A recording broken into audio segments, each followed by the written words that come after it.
wabarakatuh.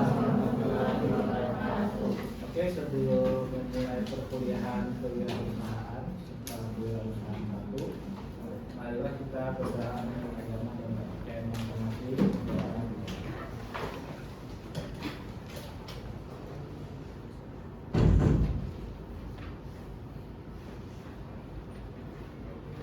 Ya, berdoa selesai. Baiklah, hari ini hari Rabu 17 September 2025. Kelompok 3 yang beranggotakan Ariska Salsabila, Auliani Putri, Eka Putra, Baina Rahma, Hairul Nisa, Muhammad Bayu, Taufik, Muhammad Najib, dan yang terakhir Muhammad Afilian. Oke, kelompok 3 akan membawakan presentasi dengan judul pemasaran dan penjualan. Kepada kelompok 3, Nofrian Pas, silakan.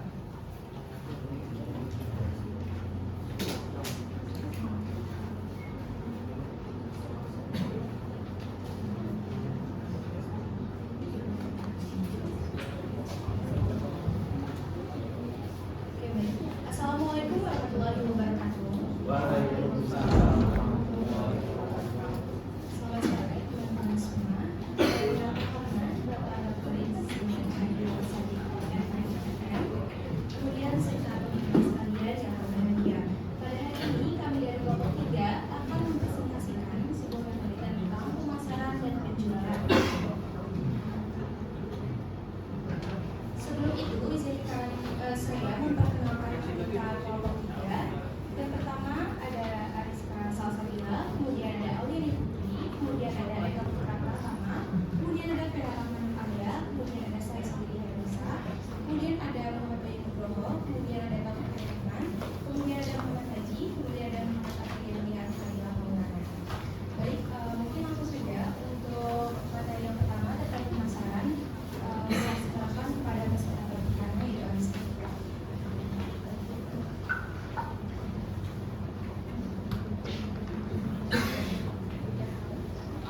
Baiklah, langsung saja ke materi yang pertama yaitu pemasaran. Pemasaran adalah proses sosial dan manajerial di mana individu maupun kelompok memperoleh apa yang mereka butuhkan dan inginkan dengan menciptakan dan menawarkan serta menukar produk atau jasa yang bernilai dengan pihak lain. Yang artinya pemasaran bukan sekedar jual beli tetapi juga tentang menciptakan nilai dan membangun hubungan jangka panjang dengan konsumen. Lalu ada pun definisi pemasaran dari para ahli. Di sini saya mengambil 2. Yang pertama dari William J. Stanton. Pemasaran adalah suatu sistem total dari kegiatan bisnis yang dirancang untuk merencanakan, menentukan harga, mempromosikan, dan mendistribusikan barang atau jasa yang mampu memuaskan kebutuhan konsumen saat ini maupun konsumen potensial. Yang kedua ada menurut American Marketing Association.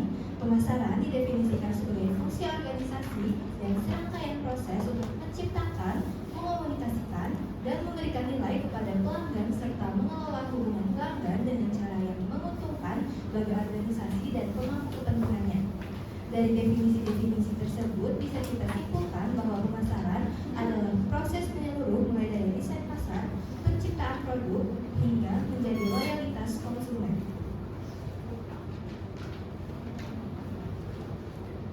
Adapun ruang lingkup dan kegiatan pemasaran, yang pertama ada riset pasar, yaitu memahami kebutuhan, keinginan, dan perilaku target konsumen.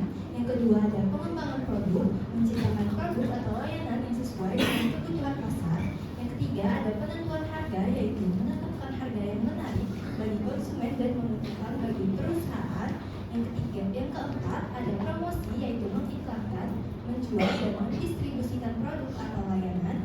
Yang kelima ada distribusi, menyampaikan produk kepada konsumen. Dan yang keenam ada layanan penjual, memberikan layanan setelah penjualan untuk membangun hubungan yang kuat dengan pelanggan. Adapun konsep pemasaran, beberapa konsep inti yang sering menjadi dasar teori. Yang pertama adalah konsep produksi, konsumen memilih produk yang mudah didapat dan murah. Yang kedua adalah konsep produk, konsumen memilih produk dengan kualitas terbaik. Yang ketiga ada konsep penjualan, yaitu fokus pada kegiatan promosi dan penjualan agresif. Yang keempat adalah konsep pemasaran, fokus pada kebutuhan dan kepuasan konsumen. Yang kelima adalah konsep pemasaran sosial yang tidak hanya kepuasan konsumen dan laba, tapi juga memperhatikan kepentingan masyarakat. Adapun contoh penerapan dalam kehidupan sehari-harinya yaitu pada Shopee atau Tokopedia yang menggunakan promosi gratis ongkir untuk menarik para konsumen. Sekian dari saya. Untuk materi selanjutnya kami dilanjutkan presentator selanjutnya.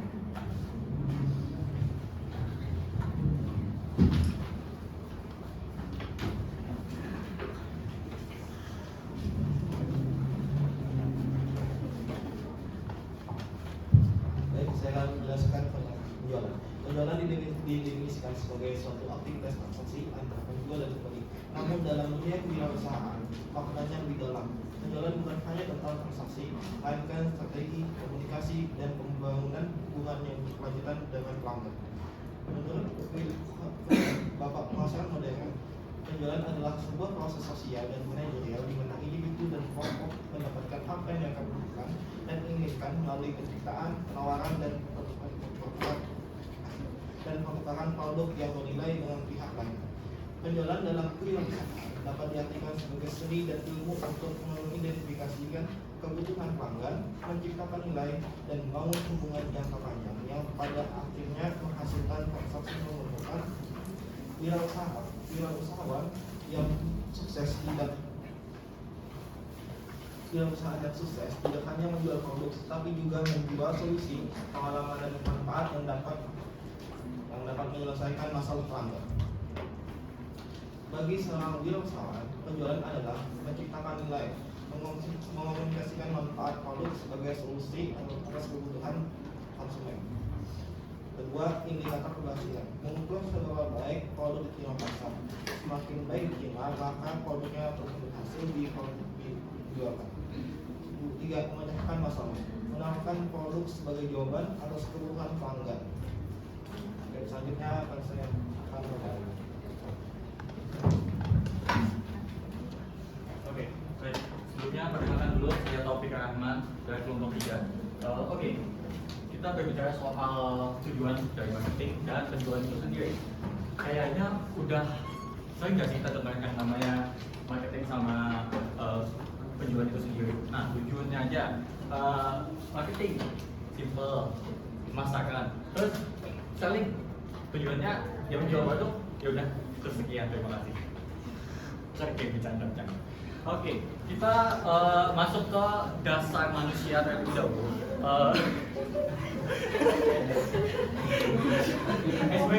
Semakin dikit soalnya kelasnya agak sedikit low. Oke, kita masuk ke dasar manusia itu sendiri. Kita berbicara soal dasar manusia itu sendiri. Mereka bertahan hidup dengan namanya harapan. Nah, kenapa ini berhubungan yang namanya marketing sama selling? Nah, gini, gue gambarkan dikit apa itu harapan. Nah,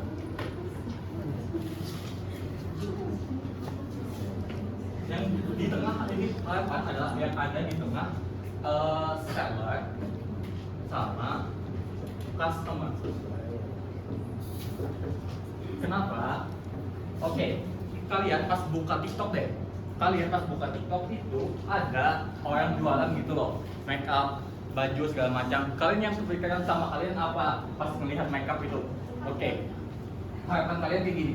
Pas aku beli make up tersebut, I hope that I will be beauty. Aku dapat menjadi lebih cantik lah anggapannya. Nah, oleh karena itu, mengapa marketing di sini, marketing jobnya adalah menyentuh atau mengaitkan harapan ini ke customer. Kenapa? Jadi customer tahu nih kalau produk kita dapat memenuhi harapan yang kita miliki. Misal, aku tadi tuh udah lihat makeup lah, aku pengen glowing nih. Oke, aku pengen glowing. Nah, jadi harapan aku kalau beli produk itu, oke, aku dapat glowing lah harapannya. Makanya itu marketing perlu menyampaikan itu. Terus penjualan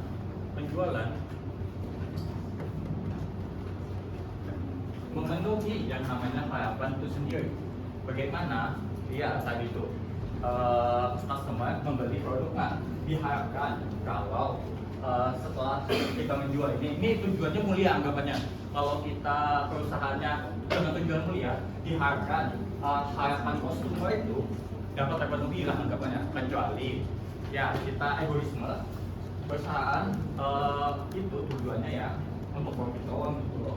Nah mungkin itu makanya harapan itu penting dalam yang namanya marketing dan penjualan gitu. Mungkin itu sekian dari saya yang dapat saya sampaikan, akan dilanjutkan oleh presentasi selanjutnya. Silakan.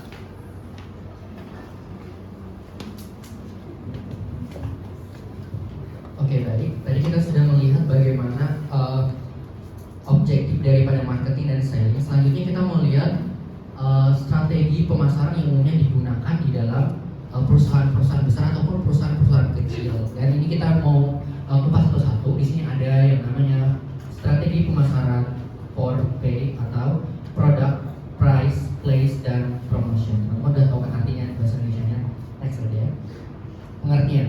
Strategi pemasaran 4P atau kerangka dasar pemasaran. Jadi hal dasar yang perlu kita ketahui saat kita ingin melakukan yang namanya pemasaran atau marketing itu adalah product, price, place, dan promotion. Dan ini teori yang ditemukan oleh Jerome McCarthy pada tahun 1960. Dan strategi ini penting untuk UMKM dan perusahaan besar.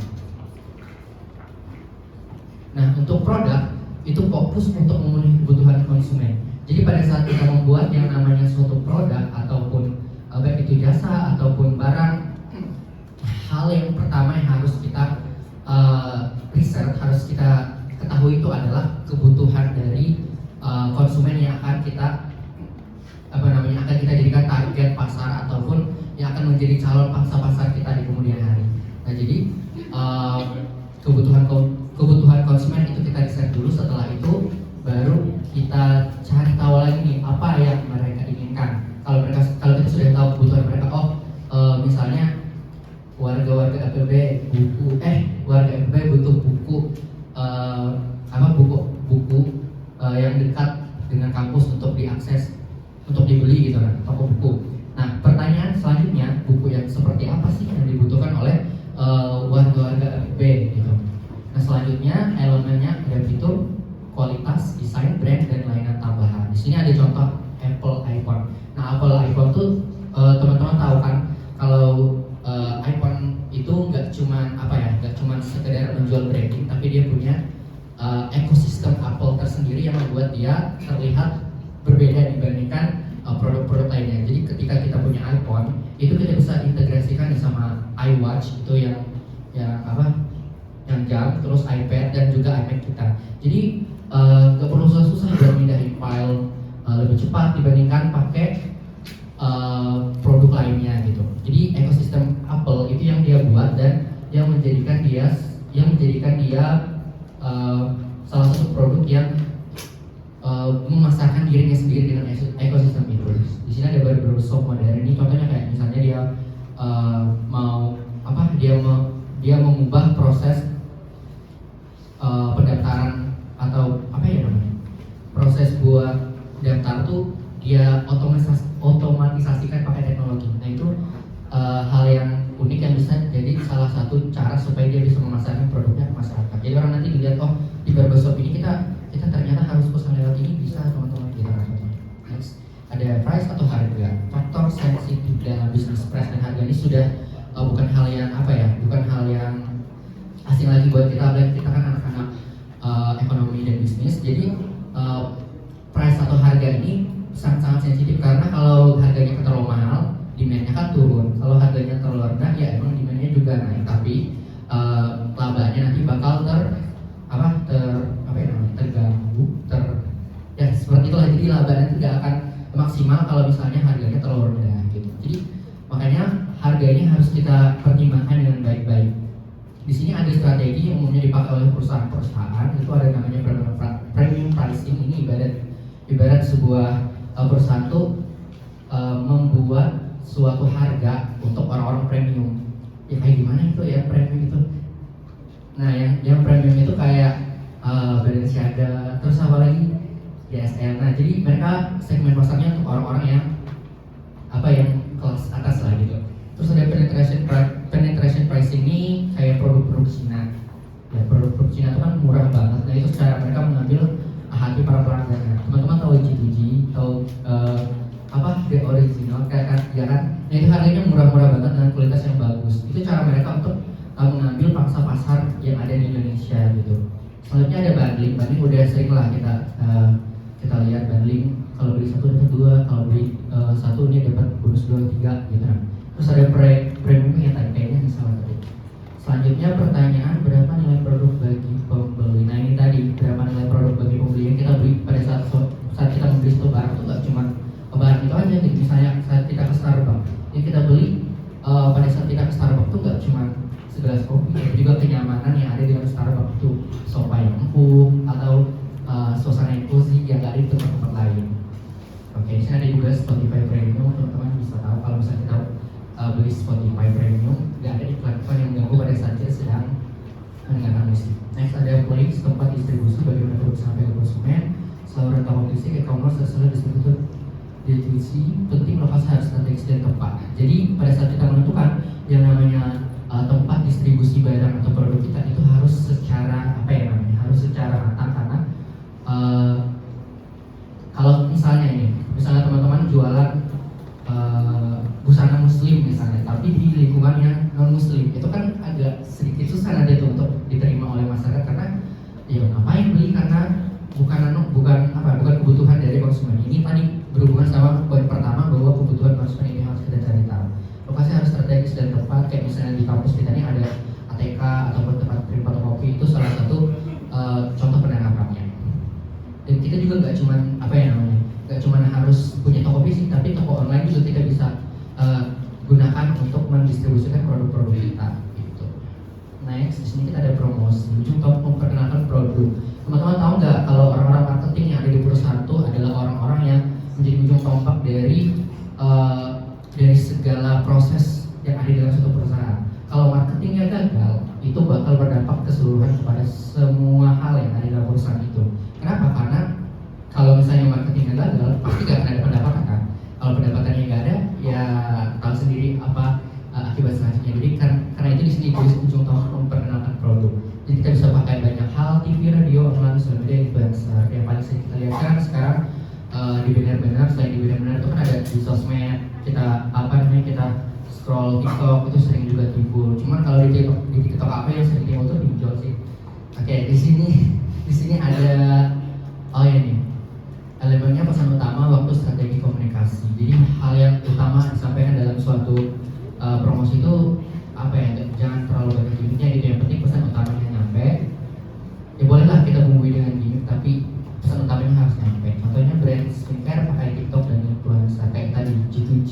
Terus yang paling sering sih di G2G ya, karena mau di Instagram, di TikTok, dimanapun pasti orang-orang influencer pakai itu semua. Manfaat Porpe, memahami nilai produk. Jadi saat kita memahami Porpe tadi, kita bisa memahami nilai produk yang akan kita tawarkan kepada konsumen. Kita bisa merencanakan penawaran yang sukses, strategi kita menjadi lebih efisien dan terukur, menghindari biaya-biaya yang tidak diperlukan pada saat kita melakukan promosi.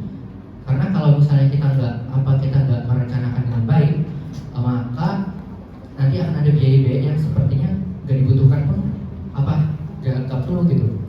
Terus ada proaktif hadapi risiko pasar, menyesuaikan produk dengan kebutuhan pelanggan. Ini tadi seperti poin pertama sudah saya sampaikan. Dan yang terakhir, promosi lebih tepat sasaran gitu. Contohnya kasus McDonald's, produknya McDonald's kan ada yang di tiap negara, tapi kan tiap negara tuh pasti punya cara makan, nggak sih, produknya yang berbeda-beda gitu. Karena misalnya kita kan suka makan nasi, nggak mungkin McDonald's yang di Amerika sangat terkenal sama kentang goreng sama burgernya nggak bikin nasi juga di Indonesia, nggak. Jadi mereka sesuaikan sama preferensi dari pelanggan.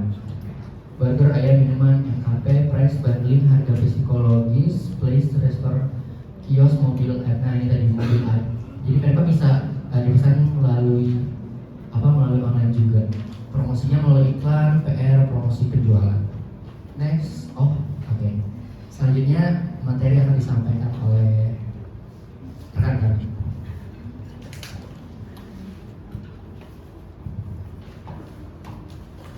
Oke, baik, selanjutnya yaitu ada tentang riset pasar dan analisis pelanggan. Nah, di era sekarang ini persaingan bisnis itu semakin ketat. Jadi, pemahaman terhadap kebutuhan dan perilaku konsumen tentu menjadi kunci keberhasilan seorang wirausahawan. Nah, riset pasar dan analisis pelanggan inilah yang berfungsi sebagai dasar untuk merumuskan strategi pemasaran yang sudah dijelaskan Putra tadi supaya dapat berjalan dengan lebih efektif.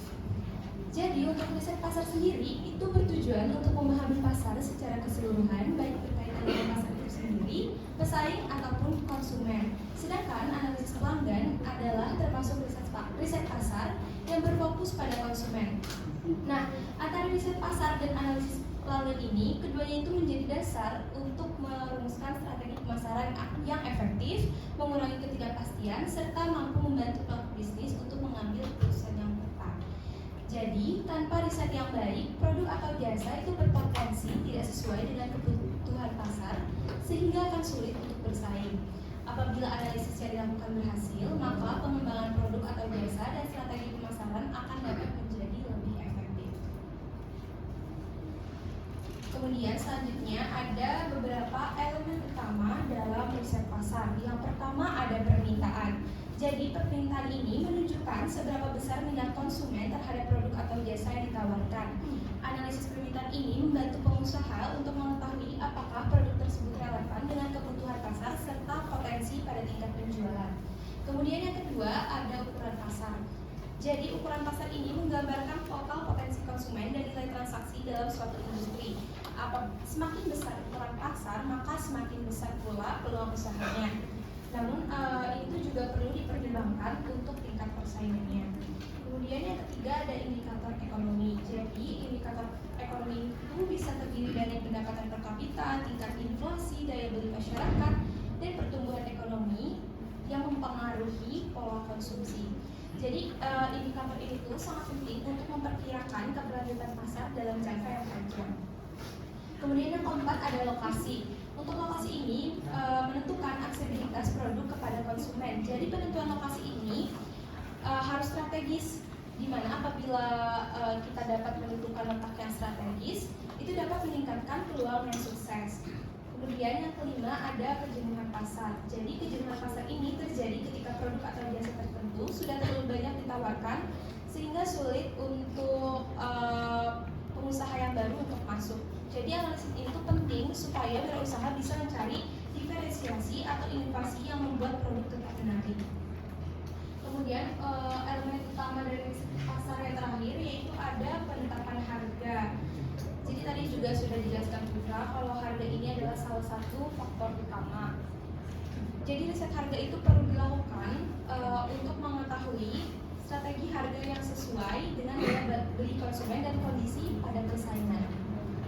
Kemudian itu selanjutnya ada elemen utama untuk analisis pelanggan.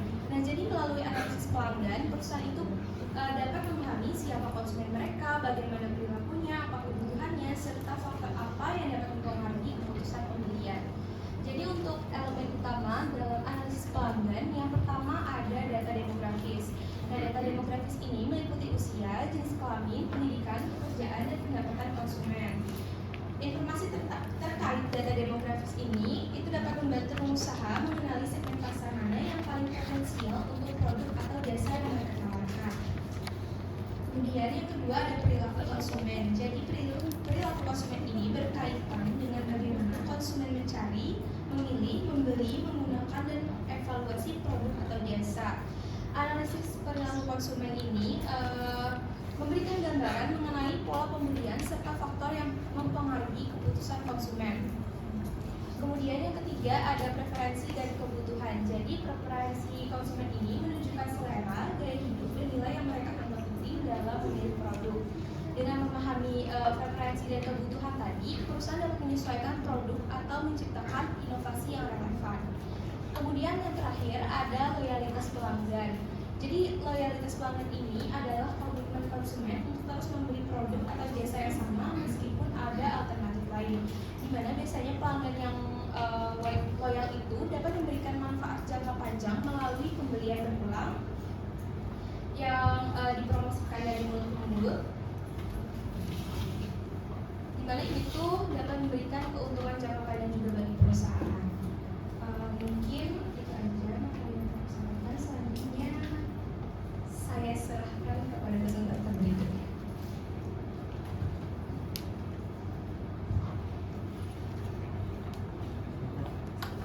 Baik, berikutnya mengenai strategi penjualan. Strategi penjualan sendiri merupakan cara dalam memperoleh pendapatan penjualan yang disusun berdasarkan kekuatan, keunggulan, dan pengaruh yang dimiliki produsen atau seseorang, yang kemudian diubah ke dalam rencana yang dapat dilakukan untuk mencari konsumen baru ataupun mengembangkan konsumen yang sudah ada. Nah, untuk konsep strategi penjualan sendiri, menurut Porter, strategi penjualan merupakan strategi thinking yang berbeda dengan strategi planning, di mana jika penyusunan strategi planning itu didasarkan pada peramalan, sedangkan strategi thinking itu lebih didasarkan pada konsep keunggulan bersaing. Dia juga mengklasifikasikan bahwa keunggulan bersaing itu terdapat beberapa. Yang pertama ada cost leadership, yaitu menjual produk dengan harga lebih rendah dibanding pesaing sehingga cocok untuk pasar yang sangat sensitif terhadap harga. Contohnya seperti Indomaret atau Alfamart yang menjual produk kebutuhan sehari-hari dengan harga yang kompetitif. Lalu yang kedua ada diferensiasi, yaitu menawarkan produk unik dengan kualitas, desain, layanan atau brand image yang berbeda dari kompetitor sehingga para konsumen ini bersedia untuk membayar lebih karena memiliki nilai tambah. Dan yang terakhir ada fokus strategi, di mana perusahaan ini tidak mencoba melayani semua orang, tetapi memilih satu kelompok pelanggan yang spesifik dengan menyesuaikan produk, harga, dan pesan pemasaran agar sesuai dengan kebutuhan mereka, seperti penjualan produk skincare atau makanan organik premium untuk kalangan tertentu. Berikutnya ada faktor penentu dari strategi penjualan. Yang pertama itu target pasar. Karena semakin jelas target pasar, maka semakin efektif pula pendekatan yang dilakukan dalam meningkatkan penjualan. Perusahaan jadi memahami siapa yang membutuhkan produk, apa yang mereka cari, dan bagaimana kebiasaan konsumsi mereka. Lalu yang kedua ada jenis produk, di mana setiap produk itu memiliki karakteristik, kualitas, dan nilai tersendiri. Maka strategi penjualan itu harus disesuaikan dengan jenis produk yang ditawarkan. Dan yang ketiga ada sistem pemasaran. Pemilihan sistem ini juga sangat berpengaruh pada efektivitas penjualan, di mana dengan sistem pemasaran yang tepat, produk jadi lebih mudah dikenal oleh konsumen, sekaligus memperluas jangkauan pasar.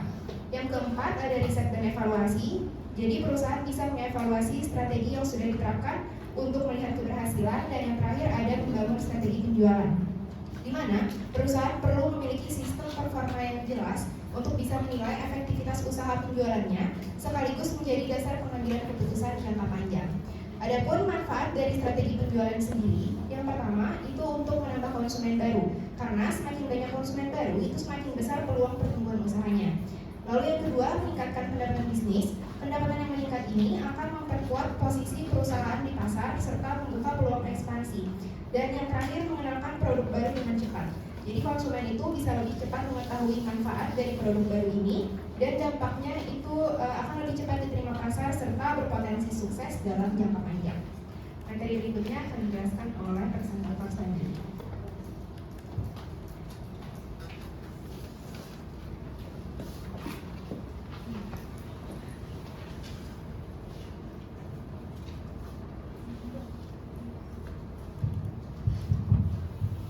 Materi selanjutnya itu ada peran teknologi digital dalam pemasaran. Ini terbagi menjadi dua. Yang pertama itu ada transformasi digital.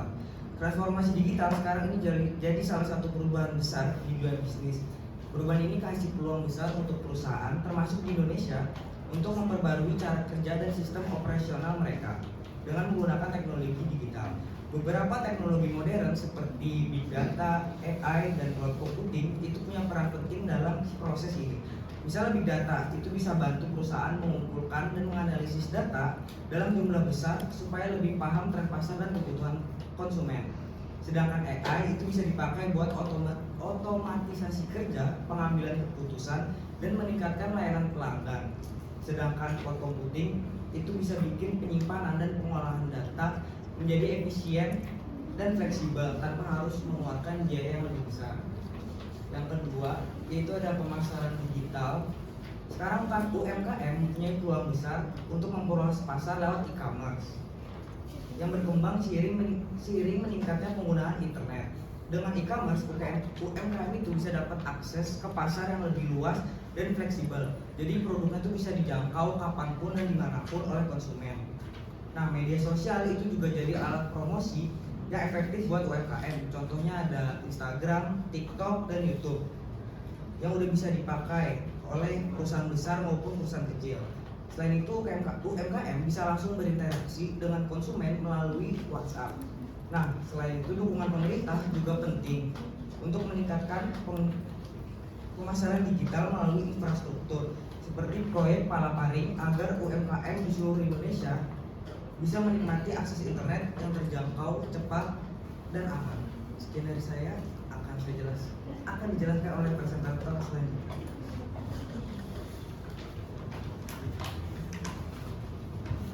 Baik, di sini saya akan menjelaskan mengenai hubungan pemasaran dan penjualan.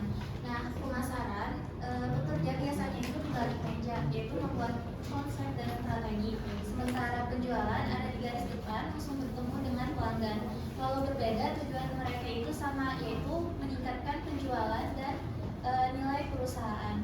Masalahnya sering terjadi konflik antara marketing dan sales, di mana marketing merasa sales itu tidak menjalankan program, sedangkan sales merasa marketing tidak memberikan dukungan promosi. Akhirnya penjualan menjadi stagnan dan daya saing menurun. Menurut Kotler dan kawan-kawan, ada 4 tingkat hubungan penjualan dan pemasaran. Yang pertama itu adalah undefined atau belum jelas. Marketing dan sales itu jalan masing-masing, tidak ada komunikasi. Misalnya marketing buat iklan diskon besar-besaran di media sosial, tapi tim sales tidak tahu waktu ada pelanggan yang datang, tim sales bingung, sehingga yang berakibat pelanggan itu kecewa dan berakibat buruk pada citra perusahaan. Lalu yang kedua itu defined atau sudah terdefinisi, di mana di sini sudah ada aturan tapi kerjasama itu masih terbatas. Misalnya tim penjualan diminta untuk mengisi laporan pelanggan setiap minggu, akan tetapi dari tim marketingnya itu cuma menyimpan data pelanggannya saja tanpa ditindak lanjut. Jadi seperti bekerja sama hanya formalitas saja, tidak ada kolaborasi antara marketing dan pemasaran.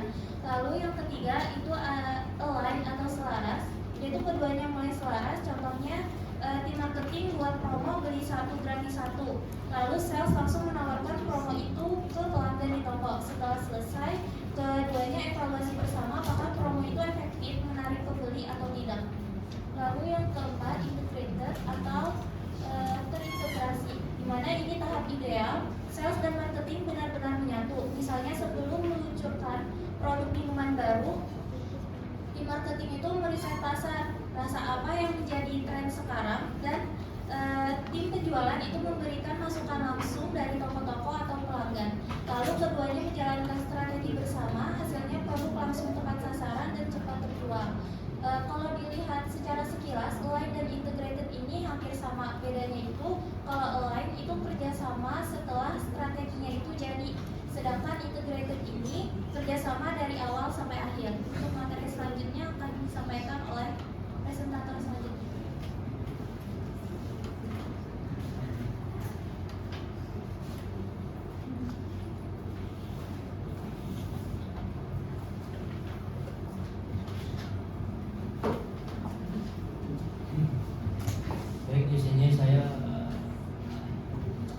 Saya akan menjelaskan materi studi kasus pada PT Indofood CBP Sukses Makmur Tbk.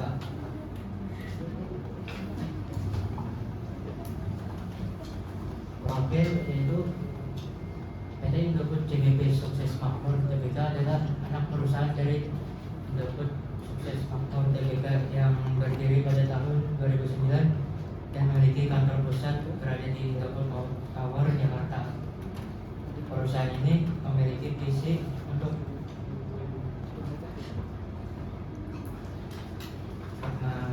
menjadi perusahaan barang konsumen terkemuka, yaitu Consumer Goods Company.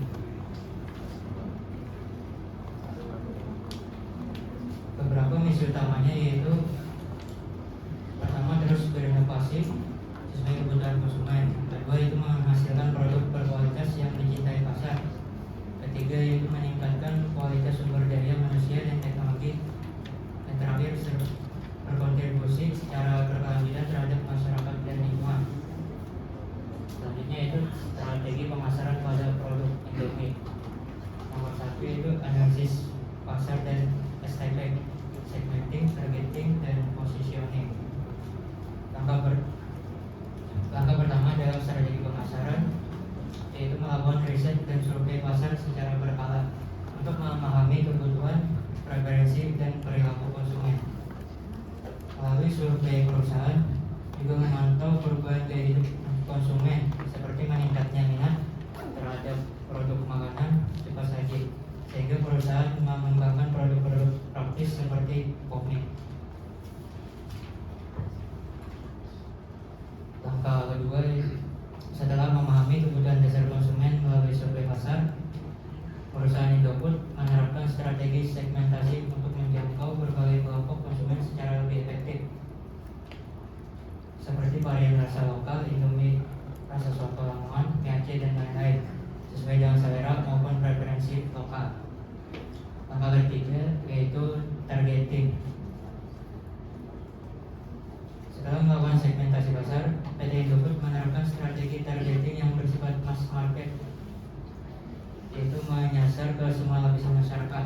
Strategi ini didasarkan pada kekuatan utama produk Indomie, yaitu harga yang terjangkau, rasa yang beragam, dan kepraktisannya, sehingga mampu diterima secara lokal dan global.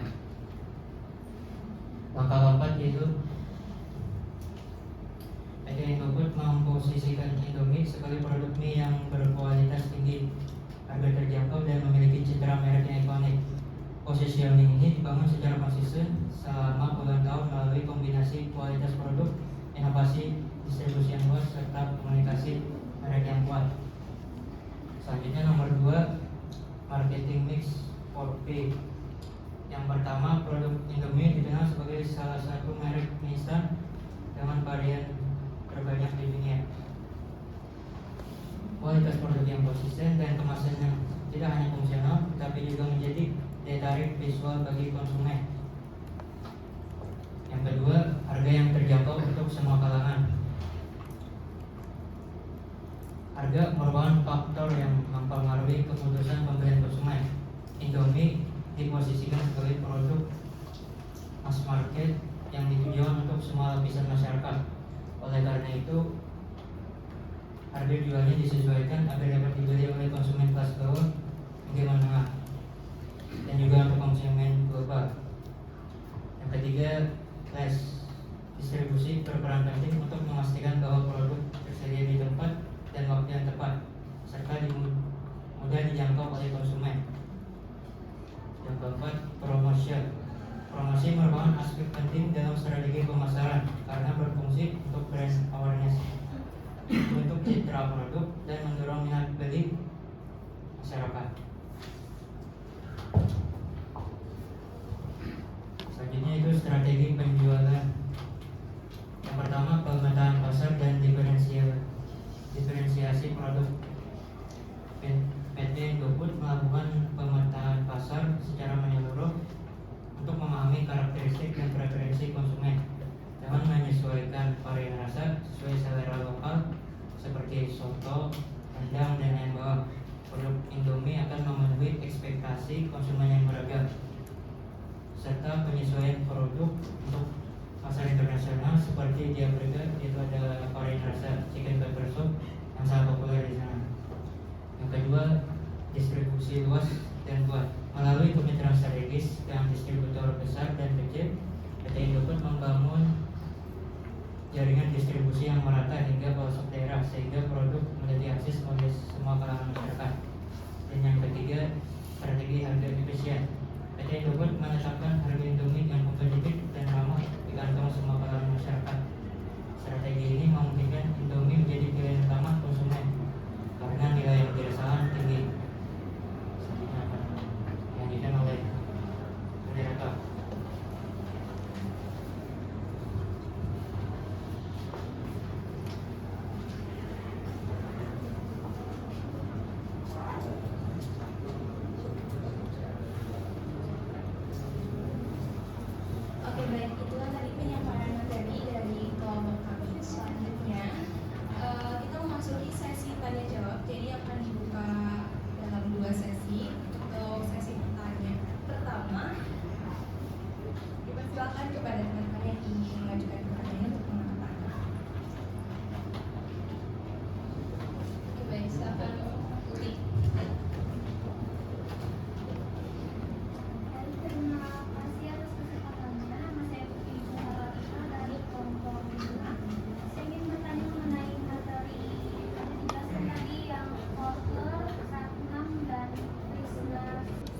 Putra dijelaskan terkait strategi pemasaran dengan konsep 4P, produk, price, place, dan promotion. Nah, yang diperkenalkan oleh A. Jerome McCarthy pada tahun 1960.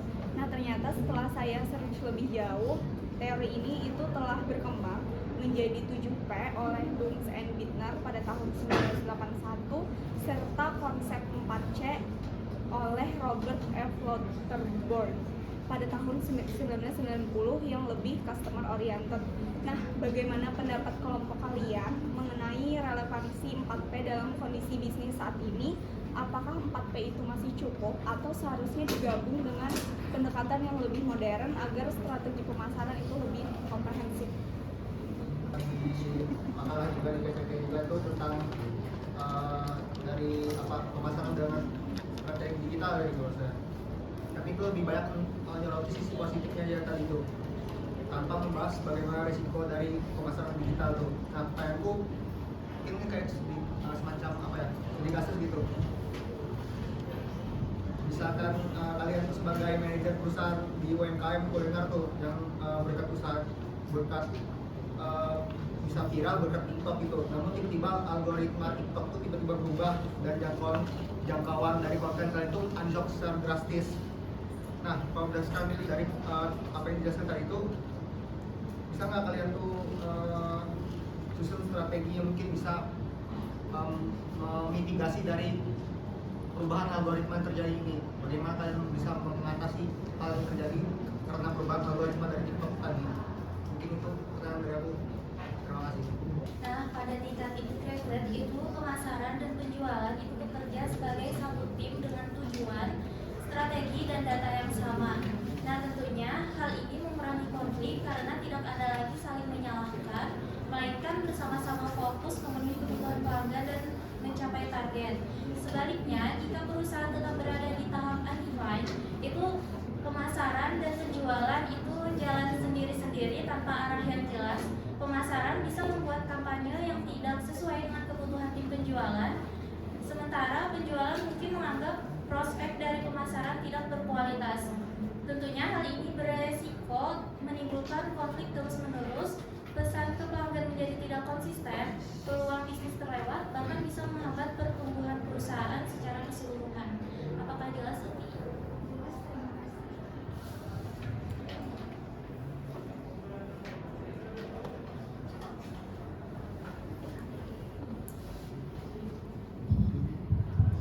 Assalamualaikum. Baik, saya akan menjawab pertanyaan dari Intan Rani terkait apakah 4P itu cukup atau perlu 7P juga. Nah, ternyata dalam perkembangannya seperti yang disampaikan oleh teman kita tadi, kita dapat informasi baru saya dari Bang Heri bahwa ternyata ada penambahan teori bahwa ternyata semakin maju ada yang namanya 3P yang baru. Jadi 4 tambah 3 jadi 7, ada 7. Yang pertama itu ada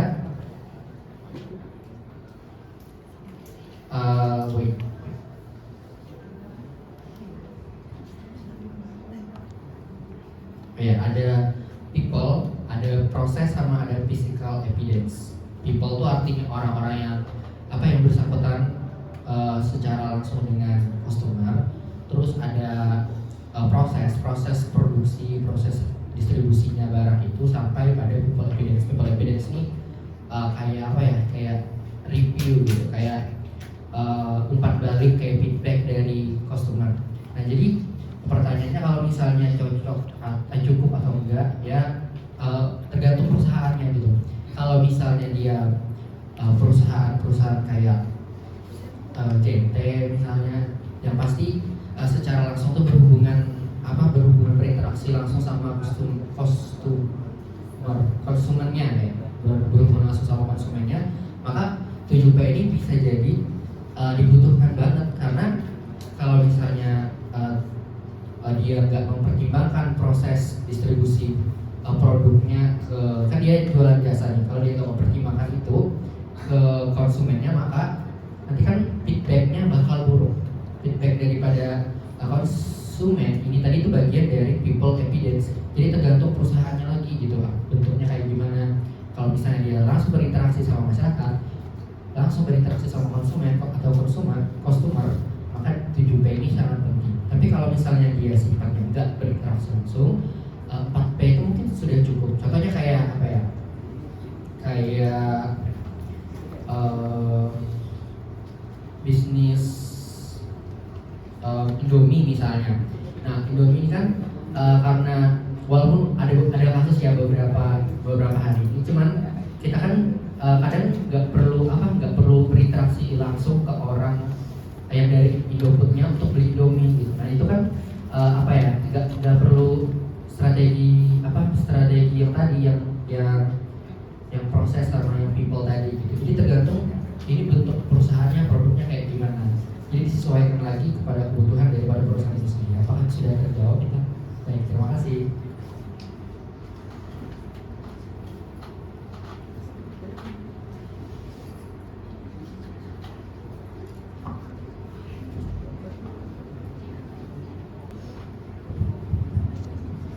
Baik, izin menjawab pertanyaan Yuda.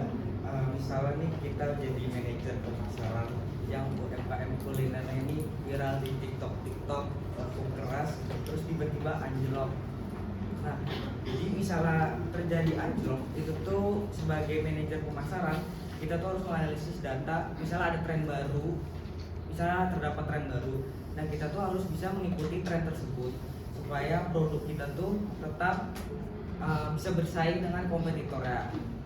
Nah, terus selain itu, selain memasarkan di TikTok, kita juga harus memasarkan di platform lain, misalnya Instagram, Shopee, ataupun di YouTube. Nah, kita bisa bikin konten-konten yang menarik juga di TikTok atau media sosial lainnya, agar konsumen itu tertarik dengan produk yang sedang tren sekarang. Seperti itu. Apakah terjawab?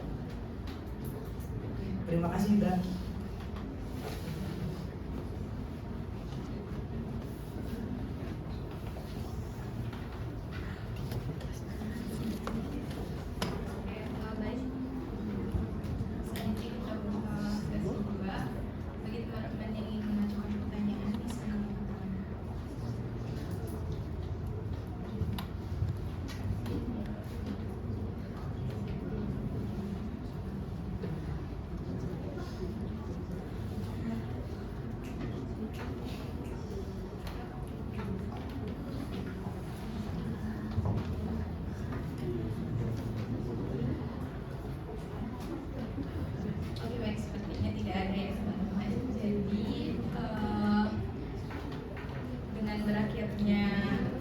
Dengan sudah dijawabnya pertanyaan dari Yuda tadi, maka sesi tanya jawab kita pada hari ini cukup berakhir.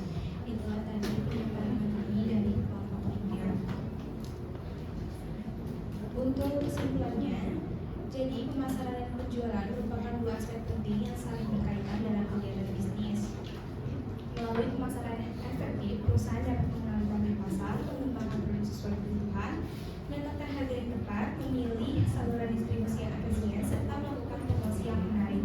Dengan demikian, keberhasilan sebuah perusahaan itu tidak hanya ditentukan oleh kemampuan penjual, tetapi juga oleh kualitas strategi pemasaran yang mendasari setiap proses penjualan. Jadi keduanya ini harus berjalan seimbang agar perusahaan mampu bersaing, mempertahankan loyalitas pelanggan, serta mencapai tujuan bisnis dalam jangka panjang. Mungkin itu saja yang dapat kami sampaikan. Terima kasih atas perhatiannya. Mohon maaf apabila ada salah kata. Terima kasih. Wassalamualaikum warahmatullahi wabarakatuh.